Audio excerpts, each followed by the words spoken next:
welcome to VIP Boxing's Bell to Bell podcast, episode 66. As always, if you can leave us a great review on YouTube, Spotify, iTunes, and if you're not going to leave us a great review, just abuse me on Twitter or something like that and get your frustration out that way by calling me a Wally. That don't bother me. I'm Steve Lillis, and with me as usual, co-host John Evans. He's about 3 miles up the road with me. You okay, John? I am, Steve. I am, yeah. And I was wondering today, why is it taking us so long to get Nigel Travis? I was thinking that, you know what? And I was Woody had mentioned him before, and then when we got Morsey on the other week, I thought I've got to, and I thought I'll give him a try. And before you come on there, John, on the link, I was just saying I was frightened. Well, not frightened. I thought he might not be able to do it because of all the amateurs. But anyway, he bleeds boxing. He boxed for Fitzroy Lodge when he was down in London, and he won't remember. That's when I first met him through Buncey at the lodge, because Buncey knew him very well. And I knew you of your dad more than you as through the amateur days. But that's how I first met. And then he had a pro fight. Now he's with Jamie Moore as his right-hand man, wingman, or Jamie's his right-hand man, wingman. It's a very complicated sort of scenario. But it's Nigel Travis. No, you don't need any introduction. Nigel, we know there was a controversy last week. I'm sure you're going to mention that in one of your topics. But are you okay, first of all? And thank you. Yeah, it doesn't really get easier. Maybe it will the longer it goes. It's a terrible decision that we believe. Obviously, from our point of view, but from everyone's point of view, it just seems to be a little bit ridiculous. I understand it's they use the word subjective, but everybody can't be wrong, and it seems like there's a real sway, and Jack Catterall certainly has the moral high ground here, and it's real. It's terrible, really. It's sickening. I'm sick to the stomach. And yesterday, we had to go down to we didn't have to. There was a British Boxing Board of Control Awards, so we'll talk about them later on, I'm sure. But we had to go down there, and really, you have to stomach, smiling and being humble with people who I think have ripped you off, or whatever the term is for what happened on last Saturday night up in Glasgow, and it's really difficult. And people are saying get over it, and I don't think they realise the magnitude of what's happened. That's the honest thing of it, and it's really sickening, and it sickens me to the core.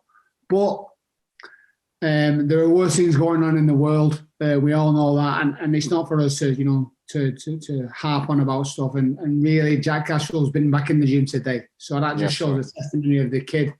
He's back in, probably just to get rid of some of that frustration, that pent-up anger that he's got in his soul. And he's listen, he's been in, and we'll go again. So whatever's going on with the inquest or inquiry or whatever it's called, or hearing, or we don't actually know, but they're going to investigate. So the British Boxing Board of Control are going to investigate themselves. Well, I know bad decisions are one of your topics here. I'm sure we're going to pass it again, but let's hope you don't get a double of that this week, this on Friday night, when you go down to London with Marc Leach to fight Chris Bourke, because that's one of those fights when you look at, people could see it, if that's close. Yeah, who knows what could happen there? Again, Steve, and that's the harsh reality of it, And if I go, and I know my language sometimes can be, is not the best, and I've had rants and raves, but they sort of memorise it, or they remember it when it comes to the judging. And I know there are certain referees or judges, officials who maybe don't like us or don't like me, or I don't actually know whether it's a personal thing, but they seem to always go against you. And I don't know what the answer is. I can't. Again, we'll talk about that later, but I hope, God willing, Marc Leach is the best talented that I've probably ever seen. He's just phenomenal. And so if he does what we know he can do, then I believe that he'll have way too much for Chris Bourke. I really do. But if it's a close one, then I might be back on here next week having another round. Does it, Nigel, I know you probably know what the answer is, but has Marc mentioned it at all? Is it because Marc's a boxer, isn't he? Has he mentioned it since Jack's fight? Do you think I need to be more aggressive? It's actually got into Marc's mind a little bit. Yeah, it has. We talked the first, so we were back in. So obviously we were in Scotland. Finished Sunday was just a washout, and then we were back in the gym Monday. It was Marc's last hard week, and the first 2 days it was just hard to get going. And Marc said it. Marc said, "I can't sleep at night. It's not just spinning on my mind that much." And we all felt the same. And it was just hard to get going. But really, you've got to basically man up and get on with it. But yeah, it's something that's there. And again, me shouting and swearing on the internet and calling people names is not the professional way to do it. So I need to mind my counsel. I need to hold my tongue a little bit and have respect.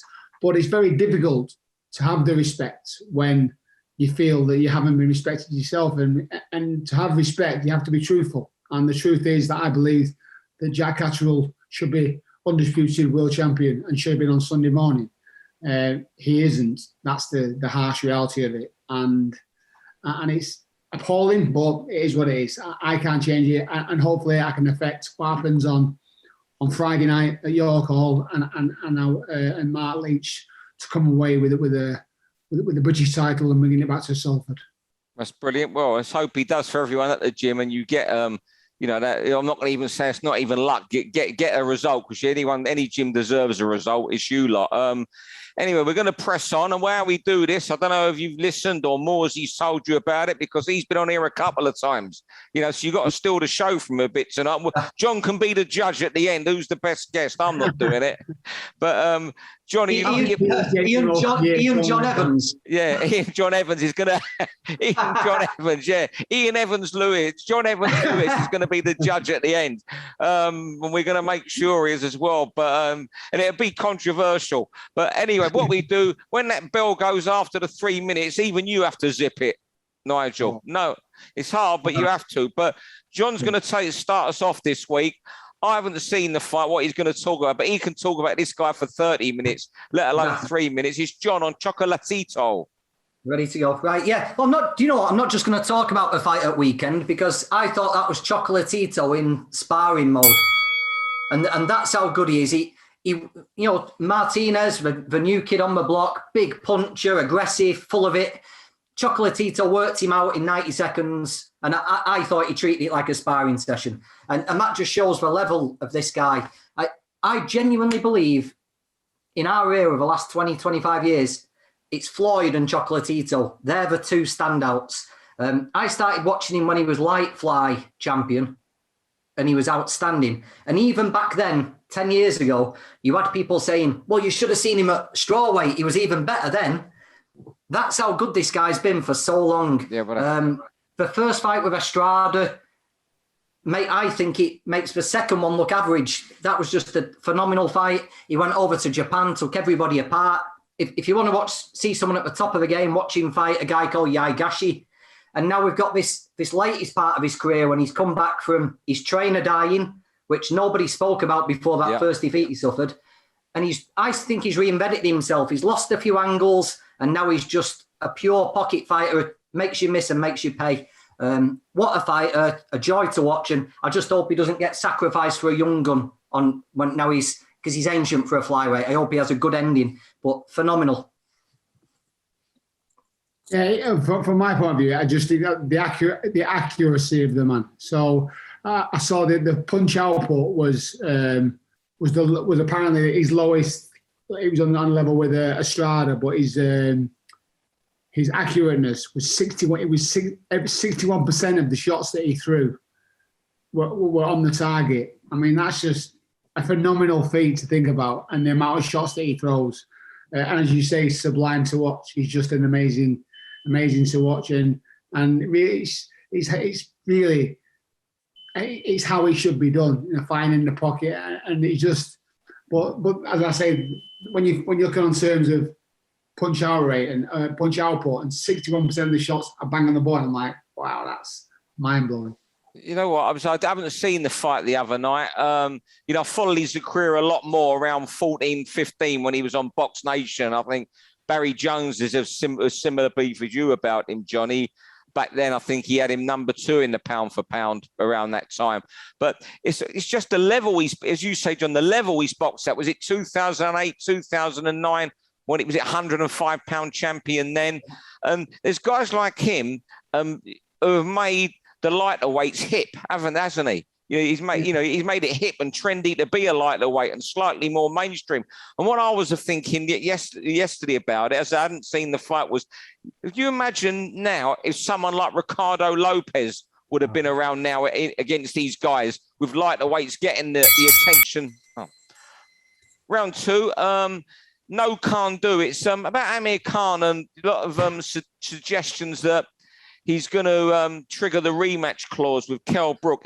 Eddie hinted at it the other day, and I sort of semi-wondered, was it Amir trying to get a few quid out of Eddie? Because step aside for Brook and Eubank, which is we talked about last week, a horrific fight I don't really want to see. Well, not horrific, but just not a good fight. Maybe I was a bit strong with that. But also, Ben Shalom said today that he's looking at, that Amir's looking at triggering it. I just don't get it. There was absolutely, he was... As good as Brook was, he was as bad in the first fight. I get the money, but that he'll get. But I don't know how you sell a rematch in this country. I don't know how you get the public to buy it. The only place you might get some money of it is in the Middle East, in Dubai or somewhere like that. I just don't see the point at all. I mean, Brook, for a start, is unlikely to be able to get up for the fight again. Amir is telling people, I believe, that he's had a shoulder injury and before the fight, and hence all those cupping marks on his around his body when he went. I just do not see the point of it. And however Brook isn't up for it, there's no way Amir can beat him, I don't think, because he looked so shot worn. Unfortunately, 10 days ago. Yeah, go on, Nigel. I don't know. I mean, he wants to exact that revenge that he believes it's going to happen. If I'm honest with you, I went with Khan. I thought Khan would win the first bout. I really did, only because I thought he may have more left in the tank than Kell. And I was proven wrong. I don't mind holding my hands up and saying, of course, you were wrong and wrong badly, because I think you saw in the first round that it seems to have been gone, seems to have been a little bit shot. And he said himself that the love's not there for it. So, listen, I've known him a long time. I've known him, we're amateurs together with Dave Lango, and I sparred him when he was Dave Lango, and I was a light middleweight. He was a phenomenal talent. And I don't want him to sour his legacy, his reputation, being in one of the best athletes that we produced, and I don't want to sour his record. Don't get me wrong. People will want to be involved with him and work with him, but he's a pal. I've known him a long time, and I don't want him to. That's the honest thing. So I don't. And as you say, I don't know how you sell it. If you go to the Middle East, they may get well paid again, but I'm not really interested. Yeah, I've only got a couple of seconds, but I think Amir gave the game away when he said he didn't love the sport anymore afterwards, didn't he? Yeah. Over to you, Nigel. You want to talk about a subject that a lot of our guests bring up, drugs in boxing. Yeah, I mean, I don't know where they are. I've been in the game a long time. When I say I don't know where they are, there are obviously people who are doing it. They've been caught. It infuriates me. I have concerns that if it happens, someone's going to die, and it's a genuine concern. That's not concerning of anyone, getting injured in the boxing ring. But to find out it's been done by someone who's taken drugs or performance-enhancing drugs, I believe it'd be capable. It'd be manslaughter or certainly in the murder element. But I don't know where it happens. I don't know how it happens. No, I've been in the game now. I'm 49. I've been in it all my life, and no one's ever said to me, "Do you know where to get some of that or that?" And it's never happened. And I've trained at varying levels within the sport. I've trained as an amateur. I've been an amateur coach, training champions, national champions, and kids who are novices, and also going through to Carl Frampton. training, I believe, the undisputed light welterweight champion of the world on Saturday night, and I've never heard of it, so I don't know where it is. I don't know why it's such a big thing, and I think that the authorities are failing massively, because if the pound for pound king #1 in the world is getting a 6-month ban when he gets found out, I find it's disgusting. And it's shocking, and I don't know the answer. I want to talk to you when you said about the subjects. I think it's irrelevant, and I believe it's taboo. People don't want to talk about it. It's not a question that you ask Canelo, about his Mexican beef. And Eddie Hearn's obviously being there done for him now, because he's his #1 star. Whereas a few months ago he was saying he'll always be regarded as a cheat. So it's a tough subject to talk about, but I believe it needs to be talked about a lot more. I think you haven't been asked, Nigel, because you're an honest trainer, an honest gym. You've been a boxing all your life. I think it's rampant. We discussed this a lot. We hear rumours of gyms in this country that obviously you can't say. Nothing's proven, that we must say.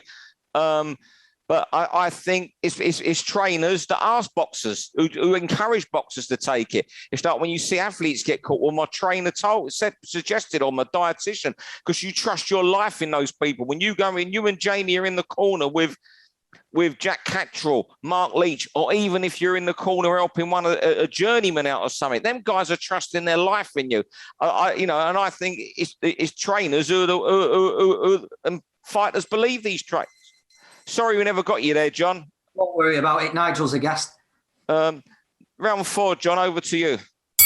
Yeah, I know, mentioned it before, Nigel was down at the awards yesterday. If there's one quality you look for in a cut man, it's got to be someone who's very calm, level-headed, knows his job perfectly well, and just gets on with it. And that, for me, is Kerry Case. And I know he got his award yesterday for services to boxing. I think did he share it with Mick Williamson? Was it 2 awards? Yeah, they both received it, yeah. What a guy Kerry is. Unsung hero. He's been here 20, 25 years. We all know him. That character Kerry's got, unflappable, knows what he's doing to a T. I think that goes for in every walk of life, doesn't it? Everything Kerry's done, he's perfected it. And he seems to have perfected this cut man role now. Another thing people might not know about Kerry, if you see him cropping up in the high-profile corners at arenas and things like that, on a Friday or Saturday night, he'll drive 200 or 300 miles to work the corner of a 4-round fighter, won't he? He doesn't just do it for the limelight. He doesn't just do it for the attention. He does it because he loves the sport and loves being involved and loves helping people out. And I was pleased Kerry got a bit of recognition there. Normally, they only get recognition when they stop a cut in a big fight. But I was pleased Kerry's what do you call it? His life's work got recognised at weekend. Yeah, I'll just be very brief. You said all you would say about what he does in the corner, being unflappable. I'll give you an example. Friend of mine, Alan Gray, big friend of mine in London, trains a couple kids. One's an 8-round kid, one's a scratcher. He messaged Kerry Case. Kerry said, just come up and speak to me about dieting for this fighter. Just my mate come up 200 miles, went to Kerry's house, took him in there, treated him like he'd known him for years, and went through a diet with this kid. Not asking for anything, just wanting to help. Over to you, Nigel. Yeah, he's one of the best men that I know. End of story. His wisdom in life. He doesn't just. He's a great customer. That's fundamentally why he's so integral to our team, certainly.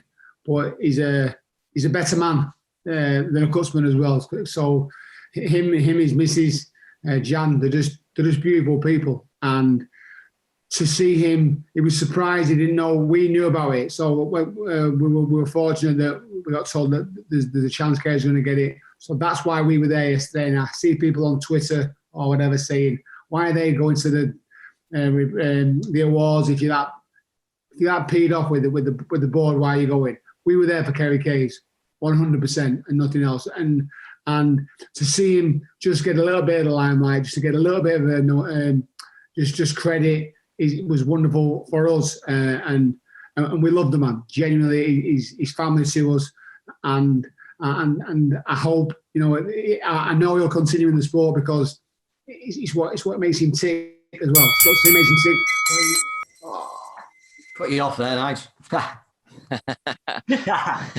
Round 5. This is a fight. Wood versus Conlan on Saturday. Oh, I'm just like, I've been, you know what? I'm away working this week, and I might not even get to see it. If there's one fight I want to be around this week, I just wanted your guys' opinion. You know what? I've been swinging from one to the other. And something John said on the pod weeks ago, when it was announced, and stuck with me about there's a big night in Mick Conlan. I think this might be the night. We've seen glimpses of what he can do.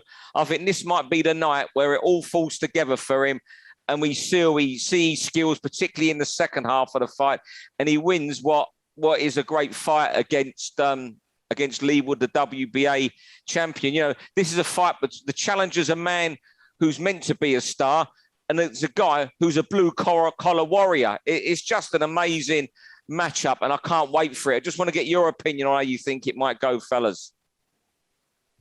I think it's as you say, it really is a pick and fight, and it's what you like and what you do. I think Conlan wins. I think Leigh Wood's had an Indian summer. He's over exceeded by his own admission, I think, and certainly by his coach's admission, saying he's maybe over-excelled in where he's going to be. I think he's just been in the game too long. He knows too much, and I think that Conlan will win. I think he'll keep it long. I think he's clever enough, and he has a boxing intelligence, a boxing intellect, and I think he'll win. Yeah, I can't wait. We've spoken about it a couple of times, haven't we? I like them both. I like both. I like Leigh's style. Mick's a great fella, isn't he? And supremely talented. If we break it down harshly, though, I thought Kanzu was atrocious. A really bad performance. Maybe that flattered Leigh a bit. Jazza got the better of Leigh by putting it on him and outworking him. Mick has got a big night in him. And I just think if you boil it all down, if you look at the pedigree, I've ummed and hard, but I'm going to go for Mick. I think he's going to finally fulfill all that talent we can all see he's got, put it all together, and I think Mick Conlan might win that world title.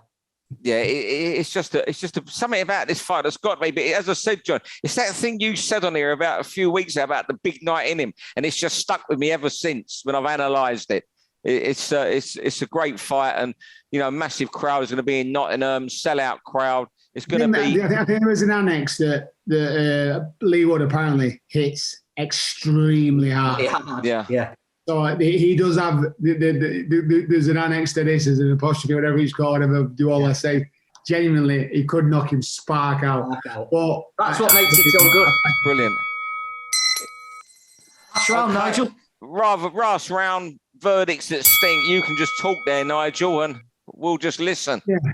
Obviously, because of what's happened at the weekend, I have a gym full of kids, a gym full of amateurs, and I'm trying to teach them, getting them out of the game that they're in the noise on the street, and how harder is going to be my job now when I'm saying, listen, there's something in the end, and they're going to say, we get screwed on the street, we get screwed in the amateurs, when do you not get screwed? And it's very, very difficult, and I don't know what the answer is. I know what the answer is.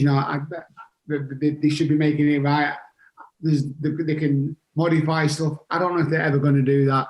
And there's been some atrocious ones. Listen, I thought Golovkin being that was one of the biggest stages ever. I thought Golovkin beat Connolly the first time 100%. I really 100%. Not as bad as Jack Catterall beat Josh Taylor, mind. So that's what's stinking in my stomach. That's what I can't get over. And I don't know what the answer is. I'm looking for you guys. You're both intelligent in this sport. You're educated and you've been in it a long, long time, as long as me. Obviously, John's not. John's only a wee boy, isn't he? John's a little wee boy. How do I change it? How do I encourage my kids? So it was life-changing for Jack Catterall. His missus had to go to work on Monday morning because she has got a job. She should have been on Easy Street after Saturday night. He should have said, you ain't going to work, you're retired, we're now a stay-at-home mum. That's what should happen. It didn't. She has to go to work, and Jack Catterall had nappies and and baby crap everywhere. So how do you change that? This is the thing that people don't see. You just explained it eloquently, well, calmly, how do you change it? I'm a journalist. I'm not meant to say I don't know. I don't know. I just think we went through this last week, and I only repeat, I think this sounds daft. I think judges should have headphones at ringside so they can't hear the crowd. I think judges need educating a lot of things. I think there's too many judges who are maybe influenced by the hype of a certain fighter, and if they're not sure on a round or it's close, they'll go that way. They've got to be educated on that. How you do that, I don't know. I mean, I don't know. There's the answer. But I would definitely, as I say, I'd have headphones at ringside, drown out every bit of noise that they can hear. As silly as it sounds, I don't know the answer, and it's still going to happen again and again. I've heard 5 judges. I've heard 7 judges for a fight. It's mad. And there was a great thing the other day. Andy Ayling mentioned on Facebook, and it was sort of like getting at what the hell is Marcus McDonald, a referee, going up to Scotland hours before the fight from London where he lives. I'm not saying it's Marcus's fault. That might be what he was told to do. I'm not digging the referee out for that. He should have been out there the day before for the weigh-in, the rules meeting. He got to Heathrow Airport. His plane was cancelled. He's had to get back into London and get a train to Scotland on the day of the fight. Who knows if the other judges had similar problems? I don't know. Yeah. I go on, Nigel. No, just and my anger is and the reason it's bad is because people are going on about one card, Ian John Lewis's. Exactly that. I think our bosses is bad. I think our bosses giving him by one round. Really, so going to 115. Honestly, I think it's a bad card. Well, that would have been a draw apart from the knockdown. Exactly that. And it's impossible. It's impossible to give Josh Taylor the win or a draw in that fight. Yeah, it's bothered. Do you know what, Nigel? I think it's the worst one I've seen. And even now, what are we? We're 10 days after. Still talking about it. It's still being raised. I'll be at work doing something, and it pops in my head. And I know it's probably because I know Jack and I know what he'd been through and everything. But I still think it's the worst. What are you saying about the earphones then, Steve? The day after George Groves beat James DeGale, I did a piece with Jim McDonald for an interview. That's how old I am, Nigel. Bloody hell. You ain't that young. You're not just a baby. No. Oh, right. That was the day after that. And Jim said there's got to have judges with earphones, and everyone was taking a piss out of him in the story, did it saying for a little it's a while. joke. No, yeah, and now all of a sudden people are saying it. But if you're retraining people, how do you... Yeah. If you've worked with people who are 50, 60-year-old and you try to retrain them for another job, you can't do it. They're very stubborn. They're set in their ways. You see, Ian John Lewis hands him these terrible scorecards. If you look down, there's a pattern. He likes the aggressor. So if you're a fighter in a fight and you're like Jack, waiting for him, timing him with that beautiful southpaw jab he's got, but you know that one of the judges scoring your fight likes an aggressor, it's totally wrong. It seems like people are set in their ways. They've been doing it maybe too long. Guaranteed big fights. Maybe there should be more of a lottery system on who gets these big fights. We need more A-class referees. We could go on forever. But the same people are turning in rubbish on a monthly basis. Do you know what? These A-star referees in Britain, I didn't know this till recently. Sort of a few weeks ago. When you go for your A-star, your area council recommends you. You then go before, I think, Charlie Giles or Robert Smith or whoever, you're recommended to it, right? And then I think I was told you go for your interview with a bull, blah, blah, blah. And what happens then, do you think? You have to get nominated. You have to get recommended.